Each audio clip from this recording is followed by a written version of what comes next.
India जो है वो तो हमेशा से हमारा दुश्मन ही रहा है। हम दुश्मन से भलाई कैसे एक्सपेक्ट कर सकते हैं, नंबर वन। अब इंडिया जो है देखें, पहले बात तो इधर ख़त्म हो गई ना। हम इंडिया से हमारे अपने मुसलमान मुल्क क्या कर रहे हैं, ये जो जितने हमारे मिडिल ईस्टर्न कंट्रीज़ हैं, सऊदी अरेबिया, इन्होंने क्या किया, हम इंडिया को क्या कह सकते हैं। पहली बात तो ये है। दूसरी बात यह है कि इंडिया जो है बेसिकली जो है गरीब मुल्क है। No! No! No! No! Okay. Okay. Okay. Okay. और हम कहते हैं बड़ा अमीर मुल्क है, इतनी बड़ी इकॉनमी, लेकिन जब 1.4 बिलियन, अब चाइना से भी ज़्यादा आबादी हो गई है, 1.4 बिलियन की आबादी देखें तो इंडिया का भी ओवरऑल लेवल पॉवर्टी लेवल से नीचे है। सारी बात है, मैं यहाँ पे काम कर रहा हूँ, मैंने मेरे लिए मेरे बच्चे नंबर वन है, सीधी सी बात है। हम अमेरिका जाते हैं, वहाँ पे भी तो जॉब करते हैं ना। तो अमेरिका जब जाके जॉब करते हैं, मुझे 3 गुना ज़्यादा तनख्वाह मिलेगी, मैं तो जाऊँगा। देखा जाए तो अमेरिका भी हमारा बहुत बड़ा दुश्मन है। तो वो हमारा मुसलमानों का, पाकिस्तानियों का दुश्मन हमेशा से रहा है। तो अगर इंडिया के लोग इसराइल चले जाएँ तो what difference does it make? अगर मैं गलत कह रहा तो बताएं। ये तो कोई भी नहीं, किसी को भी अच्छी, आपको आज मौका मिले अमेरिका जाने का 4 गुना ज़्यादा सैलरी का, आप जाएंगी? अमेरिका तो हमारा बहुत बड़ा दुश्मन है, हमें नहीं जाना चाहिए। जहाँ तक बात है इसराइल और फ़लस्तीन के कॉन्फ्लिक्ट की, क्योंकि मैंने हिस्ट्री भी पढ़ी हुई है, उसका देखें, उसके बेसिकली चीज़ ये है कि चुप करके बैठे हुए थे अभी, आज से कोई 6 महीने पहले, 8 महीने पहले, हमास ने, मैं पंजाबी में कहूँगा, पंगा क्यों लिया? अब मैं जाके 6 बंदों से लड़ पड़ूँ, मुझे मारी पड़नी है ना, तो मैं पंगा क्यों ले रहा हूँ? वो पहले मुझे मारेंगे, उसके बाद मेरे बच्चों को मारेंगे, तो मेरी अक्लमंदी यही है, मैं उनसे लड़ूँ ही ना। तो अगर हमास ने लड़ाई की है तो भुगतना तो पड़ेगा, पहले क्यों लड़ाई की? अब इसराइल जब आप वहाँ पे आए थे फर्स्ट वर्ल्ड वॉर के तकरीबन बाद, तो उस वक्त क्या किया था फ़लस्तीनियों ने? वो यही किया था फ़लस्तीनियों ने, अपने घर बार दुगने दामों पे बेचे। पूरी दुनिया ने इनको समझाया ना करो ऐसे, या आहिस्ता आहिस्ता कब्जा करेंगे। उन्होंने कहा नहीं। आप देखें अमेरिका चले जाएँ, मैं अमेरिका रहा हूँ 3 साल, वहाँ पे आपको इतने लेबनीज़, फ़लस्तीनी इतने नजर आएंगे। इन्होंने क्या किया? अब मेरी आके कोई मार्केट में आ जाता है, वो मुझे मेरी 1 करोड़ की साल या 10 करोड़ की प्रॉपर्टी है, मुझे को 30 करोड़ देता, मैं तो बेच के चला जाऊँगा। और अगर आप हिस्ट्री में 1000 साल पहले पीछे चले जाएँ तो एक वक्त ये भी था कि मुसलमानों ने भी बड़ा मारा था इनको, जब उन्होंने बैतुल मुक़द्दस जब आज़ाद करवाया था। आपको पता है वो सलीबी जंगें जो हुई हैं, तो जिसका दाव लगता है वो मारते हैं। पहले मुसलमान स्ट्रॉन्ग थे, हमने उनको मारा, अब वो स्ट्रॉन्ग है वो में। लेकिन सिर्फ फ़र्क ये है, मुसलमानों में जो खूबी थी, जो सलाउद्दीन अय्यूबी ने जब फतह किया था, उसने बच्चों को कुछ नहीं कहा था। हिस्ट्री पढ़े, बल्कि मुसलमान नाराज़ हो गए थे कि यार हम इनको लूटमार करने दो, हमने जंग लड़ी है, हमें जंग का मिलना चाहिए था। सलाउद्दीन अय्यूबी ने कहा ऐसा नहीं होगा, हम कुछ नहीं, मुसलमान खिलाफ हो गए। इसराइलियों में ये है कि वो जो है वो तो ज़ालिम कौम है। तो जिस तरह वर्ल्ड वॉर में भी जो हिटलर ने मारा उनको, वो भी आपको पता है उसकी वजह थी। So this is a part of game. हम एट द एंड में आपको ये कहना चाहूँगा, हम इंडिया से हमें एक्सपेक्ट नहीं करना चाहिए।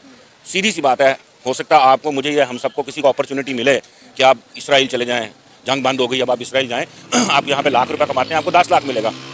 आई थिंक वी विल गो। तू आ गया क्या? सर ये चीज़ आप देखें ना कि इंडिया हमेशा अपनी कौम के, अपने मुल्क के मफादात को सामने रखता है। मजहब और दाएं बाएं की चीज़ों को वो हमेशा साइड पर रखकर छोड़ता है। आप देखें कितने ममालिक ऐसे हैं जो इस्लामिक हैं, लेकिन उसके बावजूद भी इंडिया उन लोगों के साथ ट्रेड करता है। और इंडिया ने पहली बार इसराइल की इस तरह से मदद नहीं की है कि वो वहाँ पर वर्कर्स भेज रहा है। इससे पहले भी जब इसराइल के जो ट्रेडिंग शिप्स थे वो रोक लिए गए थे और आगे नहीं जाने दिए गए थे, तब भी इंडिया ने कहा था कि इसराइल को परेशान होने की ज़रूरत नहीं है, हम जो है इनको ज़मीनी रास्ता ऐसा प्रोवाइड करेंगे कि इनके जो है कार्गो शिप जो है वो नहीं रुकेंगे और तमाम सामान जो है वो इसराइल तक पहुँचेगा। मैम ये तो होता ही है। देखें, इंडिया के लिए नंबर 1 कौन है? इंडिया के लोग। जिधर इंडिया को फायदा होगा इंडिया तो करेगा। भारत की मिट्टी के कण कण और भारत के जन जन का मैं पुजारी हूं। अब आप बताएं, जुल्म अगर आप कहें इंडिया मजहबी ये नहीं करता, इंडिया से बड़ा, हिंदुओं से बड़ी मुतासिब कौम को है ही नहीं है। जितना वो मुसलमानों को वहाँ पे मारते हैं, जो वो कश्मीर में वहाँ पे कर रहे हैं, जो गैर हिंदू के साथ वो कर रहे हैं, जो सिखों के साथ उन्होंने किया है, तो वो तो हिंदू कौम तो इट्स लाइक, वो सही कहा था हमने उनके बारे में कहा था कि इनके साथ रहना मुश्किल नहीं है। वो तो मुगल थे या दूसरे जो मुस्लिम एम्पायर थी, उन्होंने डंडे के जोर पे इनको रखा हुआ था। सो इंडिया से वी शुड नॉट एक्सपेक्ट।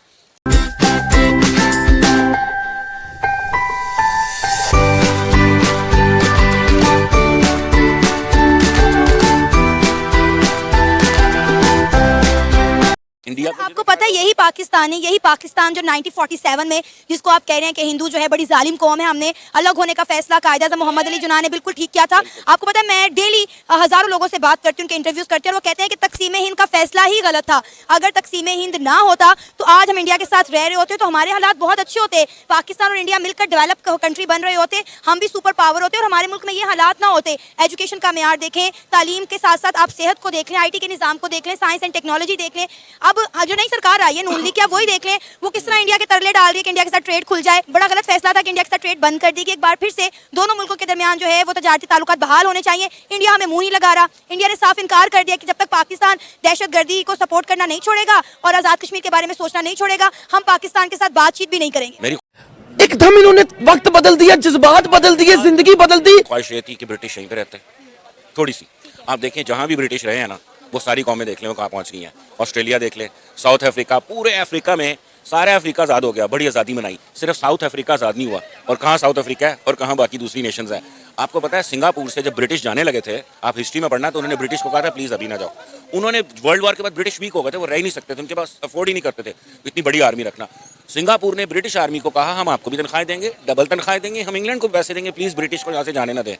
अगर अंग्रेज़ यहाँ पे 150 साल या 100 साल रह जाता तो हमारे पास भी ब्रिटिश नेशनलिटी होती, हम भी इंग्लैंड का एक हिस्सा होते।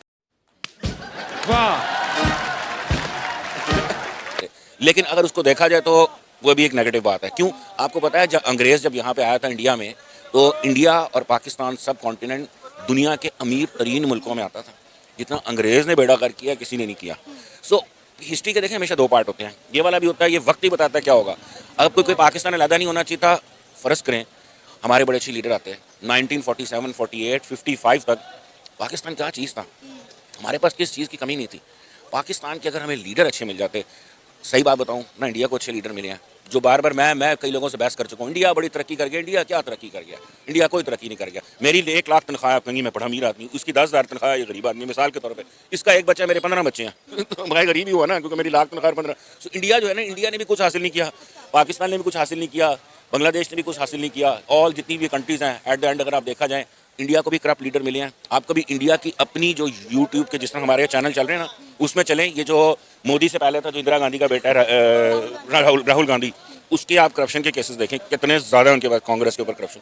सो corruption is everywhere. Narendra Modi के बारे में आपकी क्या राय है? 2 टर्न उनके गुजर चुके हैं, कहा जा रहा है तीसरा भी उनका आएगा, क्योंकि उन्होंने इंडिया में बड़ी डेवलपमेंट की है। अब आप देखें, आपने कहा कि इंडिया ने कुछ नहीं किया, इंडिया एक गरीब मुल्क है। चले मुझे ये बताएं फिर ऐसी क्या वजह है कि तमाम ममालिक का झुकाव इंडिया की तरफ क्यों बढ़ गया है? तमाम ममालिक जो हैं वो इंडिया की तरफ क्यों बढ़ रहे हैं, ट्रेड क्यों करना चाह रही है? जो पाकिस्तान की नई सरकार आई, मैंने आपको बताया है, वो भी रो रही है इंडिया के साथ ट्रेड करने के लिए, लेकिन इंडिया कोई जवाब नहीं दे रहा। अब जैसा कि हमारा आज का मुद्दा ही आप देख लें कि कितने वर्कर्स हैं जो इसराइल जा रहे हैं, इंडिया से जा रहे हैं ना, कितने वर्कर्स हैं वो चाहते हैं कि वो इसराइल जाएं, जाके काम करें। पूरी दुनिया में आप देखें कि इंडियन लोगों की कितनी डिमांड है, ज़ाहिर है कुछ तो खास बात है ना।